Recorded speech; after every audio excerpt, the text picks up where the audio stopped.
On John Kerry's first day of work as the US's top diplomat, Washington is abuzz with speculation about Hillary Clinton's political future. But what kind of Secretary of State was she? You're watching Inside Story Americas from Washington.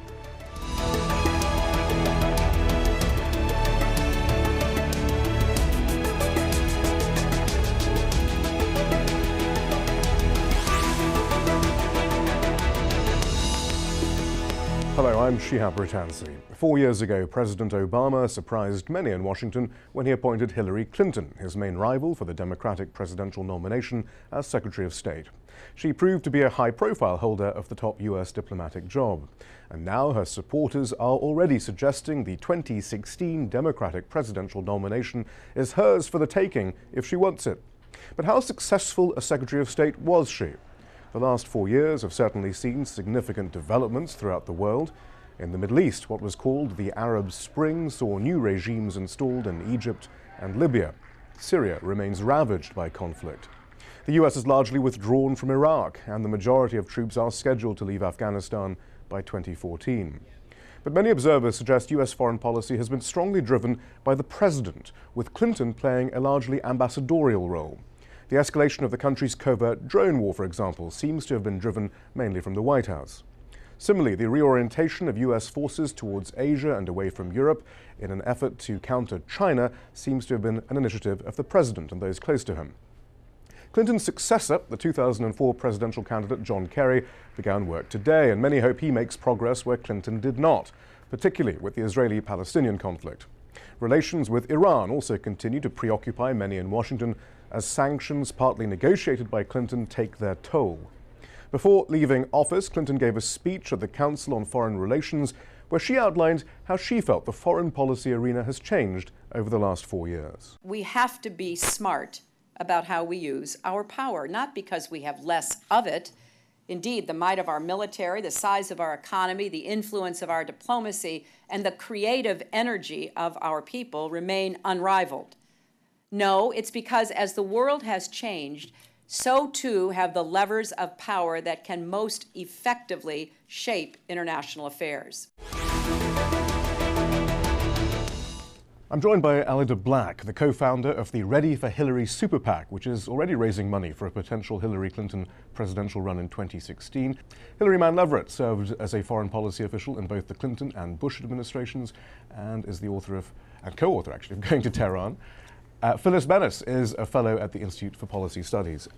Alida, I'll begin with you. Sure. You were quoted as saying that Hillary Clinton had been president of the world, really, for the past 4 years. What did you mean by that? I work with women around the world on the ground who risk their lives every day. And for them, Hillary was the person that helped keep them alive. And so when they look for people that can help give them the confidence and the courage that they need to pursue a policy that's inclusive, they look to Hillary. And so when I think, to answer the question about the president of the world, I mean, it's just that, when you troubleshoot as your Secretary of State, as everybody who watches Al Jazeera knows, and especially my colleagues here know, you've got to deal with all of the heads of state in a different level and their key staffs. And so that was just a way for me to sort of say to people, it's not just the United States that she's engaging with. She's engaging with all the problems that confront the world today. But what specifically, though, what do you mean when she says that people look to her? I mean, what exactly did she achieve? I know a lot of women who are involved in trafficking issues, a lot of women who have been involved is getting rape as defined as a crime of war. I know tons of men and women who have stood in the streets of Egypt and risked themselves in Syria, going back to men that I worked with in Kosovo and are still in Kosovo today trying to rebuild that country.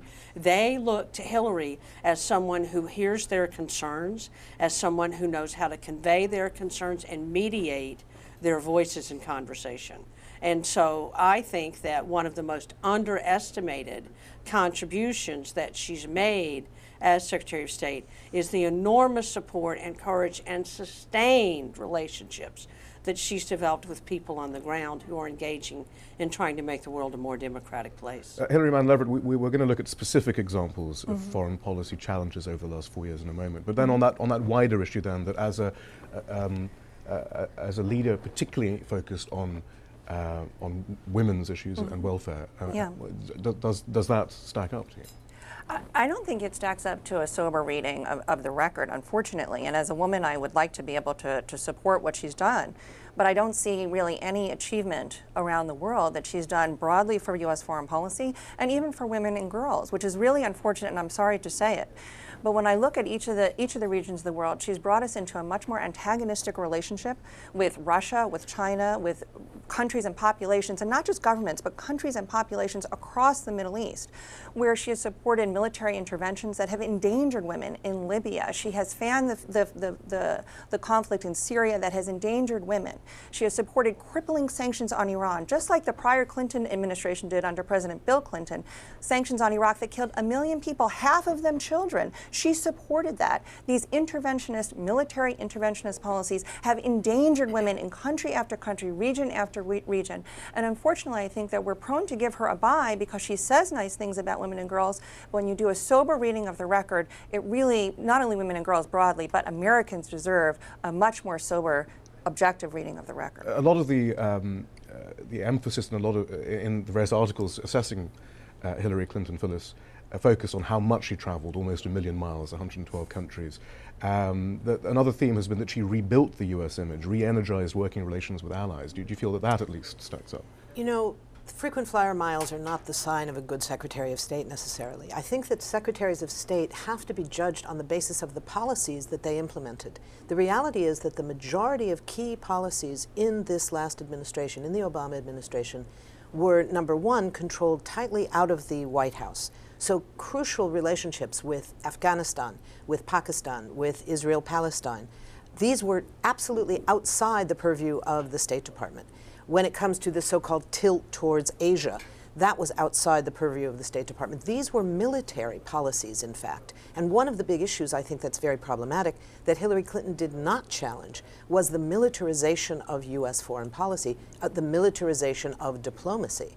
And when you look at it in that context, all of her efforts flying around the world and meeting with women's organizations, she did, I think, probably more than any other Secretary of State that we've had, play that role vis-a-vis civil society as a symbol. And I'm sure that there are women in many places who look to her as a role model, perhaps women who are already empowered, wealthy, with access to power, could imagine that their life could be something like that, maybe see her in that way. But for the vast majority of women around the world who die, for example, in Afghanistan, in childbirth, more than any other women in any other country around the world, to say that our policies have made the lives of ordinary women in Afghanistan any better with Hillary Clinton as Secretary of State simply denies the history. Alita Black, you better respond to that. Yes, well, I think the world is bigger than Afghanistan in the Middle East. And I think that it's true that the White House controls a lot of most of the State Department policies. But I think if you look at the work that's been done on the ground in Africa, if you look at the work that's been on the ground in the Balkans, if you look at the work that's been done on the ground in Latin America, you will get a very different story. We'll give us some specific examples. And the women that I work with are not rich. They die in childbirth all the time. If you look at AIDS in Africa, if you look at maternal and infant health care policies in Africa, if you look at the Global Alliance for Cook Stoves, you will see a fierce commitment there. And so I think that it does a grave disservice to women around the world who risk themselves every day to say that A, they have money, that they look to Hillary that they have money. They don't. The women that I know are women who have no place to call home, women who do not have blankets for their children. These are the women that I work with, and these are the women who for a decade or more have looked to Hillary for support and courage and have developed long-standing relationships. Now, do I agree that we could have done more in Afghanistan for women? Yes, I'm terrified about what's going to happen to women when we leave Afghanistan. I'm terrified by what happens to them while we're there. I understand. I mean, it's a huge dilemma. But I think that we have profound differences. And I will concede that the administration set the policy. But I will also argue until I have no breath that Hillary worked and exceeded the confines of that office to build an enormous reservoir of courage for women within the State Department and on the ground. Is that what we want? Yeah, but can we do more? Absolutely. Let's look at some specific examples, because arguably that's how we can best judge her, Sure. her sense of judgment Sure. and her understanding of foreign policy, if she doesn't need to run for president. Sure. Afghanistan is a good example, actually, Hillary. I mean, she was very much a great proponent of President Obama's surge, which even by the US military's own metrics appears to have failed quite miserably. I mean, what should we make of that, then? Well, you know, and especially with the new incoming Secretary of State, John Kerry, who made the famous quote to Congress many decades ago about Vietnam, who's going to be the last person to die for a mistake? I mean, this administration with Hillary Clinton supporting it vociferously pushed for thousands of Americans, men and women, to go to be the last people to die for a mistake that they knew from the onset, because they had no intention of keeping troops there for the long term to somehow transform it in their idea of a new Germany or new Japan. They had no intention of doing that, so they sent tens of thousands of American men and women to go, and what they did, instead of pursuing a political process with power sharing that would have been really inclusive for the power centers that exist in Afghanistan, not the fantasy of how we wish these people were, but who are there, that could have provided a more stable, peaceful environment, which then could have perhaps helped healthcare and education for women. She didn't support that at all from the beginning. That's a problem, and that's a problem. This militarization of foreign policy is a problem that is not something that she just allowed happen by the White House. She has supported it from the beginning, and it is a problem that we see not just in the Middle East. We see it very much toward Russia and China, and we could have gotten away with that maybe 10 or 20 years ago, but as she pointed out herself in her valedictory speech at the Council on Foreign Relations, the world is changing. Powers are rising, and they're not going to let the United States get away with it anymore. So it's even worse. We're now sending people in to intervene into other countries, causing a lot of chaos and killing people, including women, with no realistic sense that we can change the outcome. She even knows, and she said in that speech, that we can no longer coerce these outcomes, but she's supporting policies to push it nonetheless. That's dangerous. And we've had news, Phyllis, over the weekend that she was a great proponent of arming the rebels in Syria, for example. Clearly she was a great proponent of the Libyan intervention as well. As we try and look at what her foreign policy doctrine is, or whatever, are these the clues, perhaps? Well, I think that's a very important one she had. This notion that there has been a big divide among U.S. policymakers on the question of intervention and what is known as humanitarian intervention. Hillary Clinton has been at the core of a cadre of people within the State Department, many of them women, many of them brilliant women who I have profoundly disagreed with over the years, women like Hillary Clinton, like Samantha Power, like Susan Rice, who have never seen a human rights challenge, a human rights crisis, a real one, that they did not think could be answered with military force. The reality is, in most of these cases, it doesn't work, and it often makes things worse. We've seen the blowback already from Libya. Mali is the blowback of the intervention of the West, which the U.S. had some questions about, but Hillary Clinton didn't. She was in there fighting to go in. She was in that cadre of people who were urging an early involvement in the military force in Libya, and we're now seeing the results of that in Mali, which I don't think this current, this moment of the French having driven the rebels out of Timbuktu is an answer. We haven't answered the problem of the Tuaregs. The Tuareg women are not on Hillary Clinton's agenda, as far as I can tell. So, we have this problem of the framework that we hear from her, which is very important issues about women's rights, about empowering women, but the reality of what the policy is on the ground that's made in the White House, a policy that is driven by the reality of economics, that we don't have the budget for diplomacy that we do for the military, and the longstanding claim, it's not a claim, the longstanding reality that there are more staff people on military bands, military musicians, than the entire diplomatic corps of the State Department. That's shameful. If I can add can I just add to one piece of this, which is very interesting, because part of it certainly is economics, but part of it is interesting because stereotypically you associate soft power with women.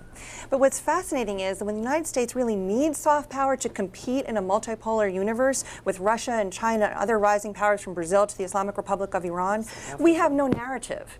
We not only have no money to compete, we have no narrative. That's why a country like the Islamic Republic of Iran, with its claims of participatory Islamist governance and foreign policy independence, has more of a narrative to appeal to Muslim populations than we do. But we fall back on this militaristic intervention policy without thinking, how can we, in a changing world, have a new strategy, a new vision that has a narrative that actually appeals to people. Like some of the points that you, I think, very rightly were making, that Hillary Clinton says sometimes in her speech, but then what people see on the ground and actually have as the impact on the ground is death and destruction, which of course we know not only imperils women, but men and children. Did you see that disconnect at all, Alita, then, between what she Well, said? I just She want to talked say, a great deal about soft power, yeah, after all. well, first of all, I just want to say, as somebody who has 4 godchildren in Afghanistan right now, I get what you're talking about, okay? But I also want to say that the women that I know in Afghanistan who are trying to build civil society on the ground, when they have been threatened, when they have been accosted, when their homes have been stormed, you know, the body armor, really, the visible body armor that keeps them alive is the clear support of their relationship with Hillary. Now, I'm not saying that everything is rational and that people go in and there's a picture and they save people's lives. That's not what I'm saying. But what I'm saying is that you can, I agree, and I think everybody agrees that Afghanistan is a horror that we're trying to solve and figure out how to get out of. But I also think that what Hillary has done in the State Department with development aid, with the reorganization and reprioritizing of AID, but was that successful, though? I mean, did it well, I actually... think it's very successful. But I mean, but wait, I want to results. finish. All right, you know, let's look at Liberia. Let's look at Ghana. Let's look at some of the changes that have been made in Brazil. Let's go back to the Balkans. I think there's a difference between saying, you don't set the policy and I've got to sell the policy, in terms of what you can do to help mitigate some of the effects of the policies. Okay.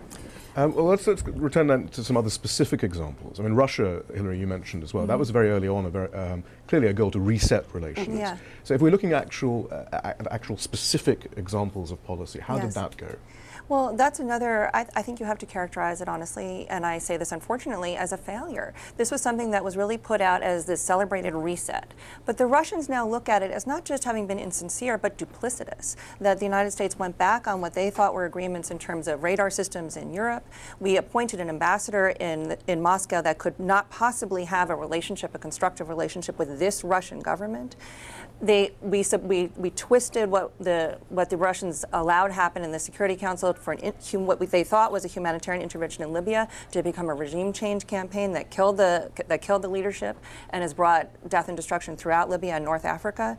The Russians see what we're doing in Syria, on Iran, as really duplicitous. That's a problem. Now the president of Russia has refused to come to the White House. That is a problem for U.S. Right, well, I'm sure at policy. Foggy Bottom at the State Department, they'd say it's actually the fault lies with Russia. Yeah. And they say that for everything, and they'll say that for China, and they'll say that for all the countries in the Middle East. But the problem is that as these countries, and again, we could have gotten away with this maybe 10 or 20 years ago, but as each of these countries become more powerful and more important in a multipolar world, they're going to stop the United States from doing things that we want to do, whether it's the type of initiatives that you've talked about. I think, again, I agree with them and think they're important initiatives, but they're not going to support them. And we're going to end up increasingly focused on what we do best, military intervention. And that is the surest way for the loss of empire, and that's what I'm principally concerned about.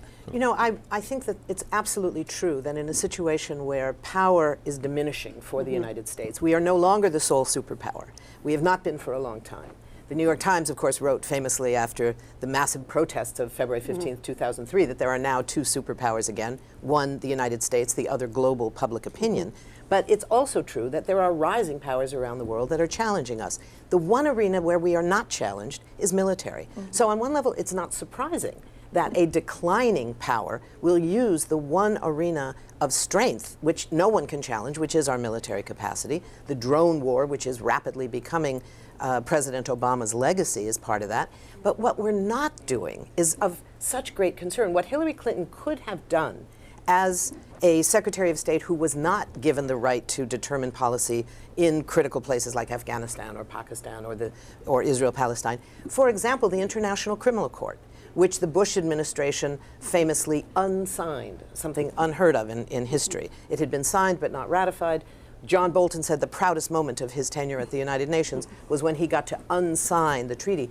Why hasn't Hillary Clinton become the public voice of saying what better way to show the world Didn't that you just we want mention that the expanding drone war might be one of them? Well, that could have been two, but this is a diplomatic part, which is not something that's in the responsibility of the. That's precisely the problem. As we use the military, as we rely more on the military and the drones, just as you mentioned, then we can't do things like support the International Criminal Court. We can't, because then we're the principal culprits. Alita. But she's done amazing work with the UN Security Council resolutions 1325 and 1888. I mean, there have been, Before. You might have to be specific about what Oh, okay. I mean, when you look at Security Council resolutions in terms of including women in active, influential places, in peacekeeping and in renegotiation and reforming governments, I mean, there has been a concerted push there. I mean, look at the extraordinary work that Milan Verveer has done as the global ambassador at large for women's issues. Look at the way that Hillary has tried to institutionalize within the State Department to perpetuate, after she leaves, women and girls as being one of the four pillars of American But what foreign about the charge then is, of course, yes, that's all very well, but it's women and girls who are being killed in drone strikes. It's women and girls who are suffering because medical supplies aren't everybody. able to run, I mean, it's not just women and girls. These policies affect everybody. But disproportionately, they affect women. Disproportionately, the wars of the last century have affected women. And disproportionately, the policies of intervention that our government has put forward have affected women. They die in greater numbers. If we just look at one statistic in Afghanistan, the U.S. goal is to create 350,000, to stand up 350,000 police and military, right? What if, instead of only training 1,200 midwives in the entire 11 years of U.S. occupation of Afghanistan, what if we had trained up 200,000 midwives and only 100,000 soldiers? And I don't think I ever heard Hillary Clinton say that would have been a better use of U.S. power and U.S. diplomacy to reverse those decisions about where do we put our money, who do we try to train? Do we try to train midwives to really affect the lives of women? Or do we just train more soldiers who are going to simply kill more people? I think that what Hillary has tried to say as Secretary of State is it has to be a three-pronged strategy, which is the three pillars of smart policy. You know, defense, development, and diplomacy. She clearly reinvigorated diplomacy. We have disagreements to the extent about how she promoted defense. But I think that if you look at her ability to articulate the administration's agenda, which is her job as Secretary of State, and then to deal with the political realities in Capitol Hill with people that control the budgets, who really influence State Department policy almost as much as the president does, you'll see a different approach. Now, did Hillary resolve the Middle East? No. But I would absolutely say that Putin has, I mean, I agree with the State Department. It's Putin. It's a two-way street. So you can't just But when did we stop negotiating? When did it become a reward to negotiate with our allies as well as with our opponents?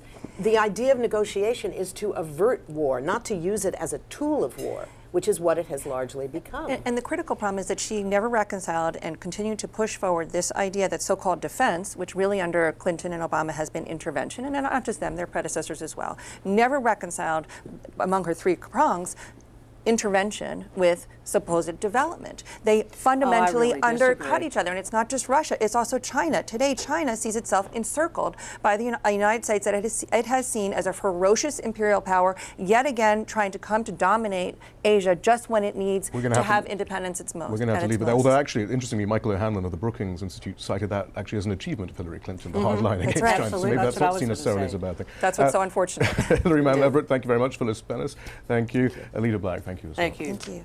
And that's all from the team in Washington, D.C. for now. Don't forget to follow us on Twitter and Facebook, where you can find more information about the program. And we want to hear from you. Tell us what stories you think we should be covering. Send your ideas directly to us at insidestory@aljazeera.net.